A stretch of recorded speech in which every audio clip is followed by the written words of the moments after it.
J'adore quand il vient. Allez, il est 16h41 sur Europe 1. On a Quentin Auster qui est avec nous en ligne et vous allez réagir. Il y a beaucoup d'auditeurs qui sont calés. On va en prendre d'autres. 01 80 20 39 21. Bonjour Quentin, merci d'être avec nous. Vous êtes journaliste à Valeurs Actuelles. Vous avez écrit un article qui fait énormément parler. Ruiné, incapable de protéger les citoyens, l'État français peut-il s'effondrer? Merci d'être avec nous sur Europe 1, Quentin Auster. Bonjour, merci de votre invitation. Merci beaucoup. Est-ce que selon vous, la France est redressable? Oui, je pense qu'elle est évidemment redressable. Après, les chemins pour la redresser sont pas forcément évidents. On voit bien dans la situation politique actuelle. Mais quand j'écris que l'État peut s'effondrer, en réalité, je parle pas d'un effondrement soudain. L'effondrement, tout le monde peut le constater. En réalité, il est continu, oui. Puisque l'État. On a l'impression que ça s'accélère quand même, Quentin. Première depuis des années. Oui, certainement, sans doute, puisque on le voit avec l'affaire Philippines, qui n'est pas quelque chose d'anecdotique, mais qui révèle une tendance de fond. Ce genre de faits divers entre guillemets se multiplient. On voit l'envolée de la dette avec le montant des intérêts pour la rembourser qui s'envole là aussi de manière exponentielle. Donc effectivement, il y a une accélération du déclin. Et qui me conduit à penser, comme d'ailleurs Dominique Régnier l'a expliqué il y a quelques jours, un politologue sur LCI, il avait dit un État qui perd sa souveraineté, qui n'est pas capable d'assurer la sécurité des frontières et qui n'est pas capable de protéger sa population, c'est un État qui disparaît. L'État, au sens de l'article 3 de la Constitution, sa mission première, c'est d'exercer la souveraineté du peuple. Sauf que la souveraineté, où est-ce qu'elle est quand, pour moitié, on dépend pour le remboursement des intérêts de la dette de créanciers étrangers. Pareil, l'État, il est là aussi pour assurer l'ordre, la sécurité publique. Eh bien, on le voit avec l'affaire Philippines, comme avec tant d'autres victimes de l'insécurité, que malheureusement, pour des raisons souvent très bêtes, administratives, de failles juridiques ou législatives, eh bien, on n'est pas capable de protéger les citoyens. Donc tout ça, je pense que c'est quelque chose qui saute aux yeux. Quentin Auster, et j'en appelle à tous les auditeurs qui nous écoutent sur Europe 1. Il est 16h43. Quand on parle de la dette, la situation budgétaire catastrophique, excusez-moi, moi, si on m'avait demandé en qui j'ai le plus confiance pour redresser la dette il y a quelques années, vous m'auriez proposé 10 candidats. Je pense que vu d'où il vient, j'aurais choisi Emmanuel Macron. Non mais c'est vrai, j'aurais choisi Emmanuel Macron. D'ailleurs, Mozart d'ailleurs. Exactement. Le fameux, voilà. oui. Comment Emmanuel Macron ne peut pas réussir dans ce domaine? Alors, c'est impossible, ou bien c'est quand même curieux, excusez-moi, parce que je suis désolé, c'était pour moi le plus compétent, au moins dans ce domaine, quoi qu'il arrive. Et c'est quand même curieux qu'on se retrouve avec une dette encore plus abyssale qu'elle n'était avant. Et donc ça m'inquiète fortement, Quentin Auster. Le quoi qu'il en coûte, il est justifié par Emmanuel Macron par des circonstances urgentes comme le Covid, comme la guerre en Ukraine. Sauf que le quoi qu'il en coûte, en réalité, quand on regarde la proportion des dépenses nouvelles qui ont été faites par Emmanuel Macron depuis qu'il est arrivé au pouvoir, il représente une portion pas infime, mais minoritaire des dépenses nouvelles. Donc, en fait, Emmanuel Macron, même s'il s'est présenté comme le Mozart de la finance, même si vous lui feriez peut-être plus confiance, ou du moins à l'époque, pour redresser les finances, d'après moi, et les 7 années qui sont écoulées l'ont parfaitement démontré, il est l'incarnation d'une technocratie qui a du mal à réfléchir autrement l'action publique que par faire des lois supplémentaires, faire des normes supplémentaires, faire des taxes supplémentaires, faire des dépenses supplémentaires.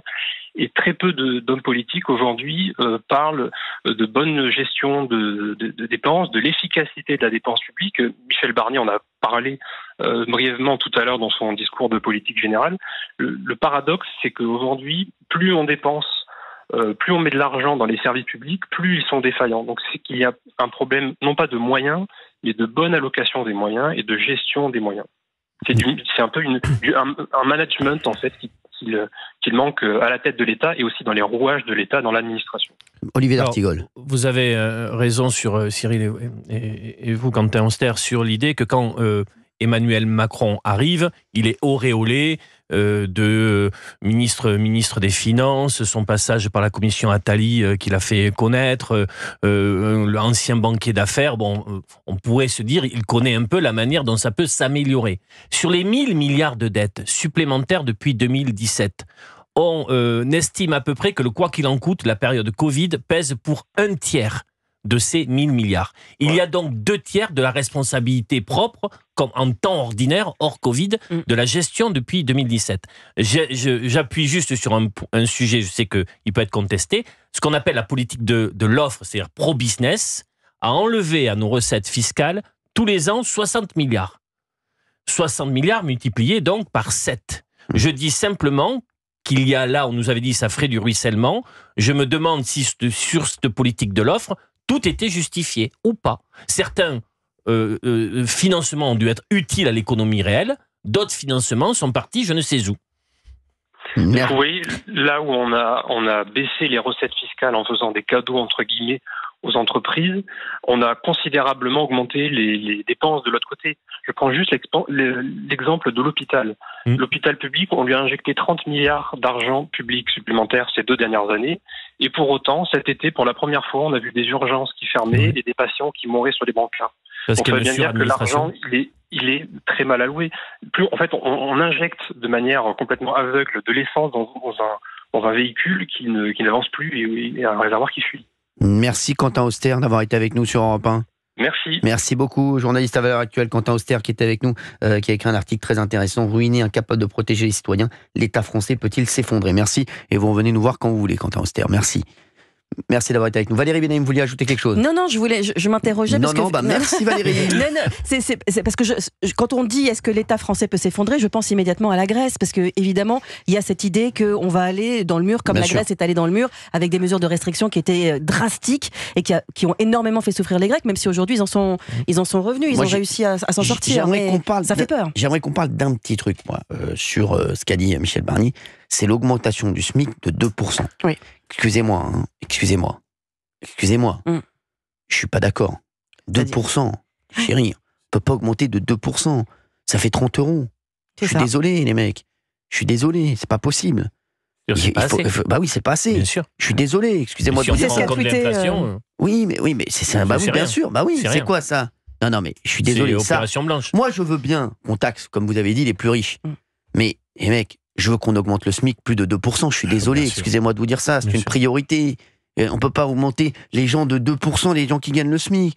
D'ailleurs, ça a été l'objet d'un tweet immédiat d'Alexis Corbière. C'est même pas un caddie. Et il y aura en plus un coût, une augmentation du coût de l'électricité. Mais non, mais c'est ça, mais bien sûr. Donc l'opération fait que le pouvoir d'achat des plus modestes va être amputé. Mais c'est insupportable d'entendre ça, excusez-moi. Moi, c'est ça qui m'a rendu fou. C'est le truc que je retiens. 2%. 30 € par mois. Alexis Corbière tweet, Barnier annonce triomphalement une hausse de 2% du SMIC, ce qui équivaut grosso modo à 27 € mensuels. Mais surtout, il s'agit seulement de la hausse mécanique du 1er janvier avancée de 2 mois, en tourloupe indigne. C'est ce qui mais ça pour moi, c'est ce que je retiens. Ah, bien sûr. Et je vous le dis, c'est inadmissible. Est-ce qu'on a des gens qui veulent réagir à ça? On a Yannick de Perpignan qui veut peut-être réagir. Yannick, bonjour Yannick, merci d'être avec nous sur Europe 1. Salut Cyril, salut Valérie, salut Gauthier. Merci Yannick. Yannick, vous faites quoi dans la vie? Je suis maçon, je vous ai déjà appelé. Oui, c'est ça. Vous êtes à Perpignan et je vous avais dit que je viendrais en tournoi en juin prochain. Exactement. Voilà, oui. Non, mais Yannick, qu'est-ce que vous en pensez? Moi, c'est ce que j'ai retenu. Moi, c'est simple, hein, Cyril. Moi, je gagne 2000 € net, d'accord? Donc, ça me fait 40 €. 40 €, j'ai environ 90 € de plein pour ma voiture, pour aller travailler par semaine. D'accord? Ça me fait même pas un plein. Quand est-ce qu'un gouvernement va commencer à baisser les charges? C'est le seul moyen pour augmenter les salaires. C'est le seul moyen, sans pénaliser les entreprises, parce que les entreprises qui galèrent aussi, donc qui peuvent pas augmenter comme ça, c'est le seul moyen. Baisser les charges. Moi, je vais vous dire, au niveau du travail, je suis vraiment, on peut dire vraiment d'extrême droite. C'est-à-dire que moi, je mettrais tout à l'américaine, pratiquement. Il n'y a que la santé que je mettrais... à la française. À la française. Tout le reste, la retraite, le chômage, tout à la capitalisation. D'accord? C'est-à-dire que tu travailles, tu vis avec les sous que tu as mis de côté, C'est tout. Tu veux partir à 20 ans à la retraite, et tu pars à 20 ans à la retraite. Et tu te démerdes pour vivre. C'est tout. Bien sûr. Moi, je suis comme ça. Bien sûr. Yannick, moi, je vous dis, ce que je retiens, c'est ce SMIC de 2%, augmentation de 2%. Ben oui.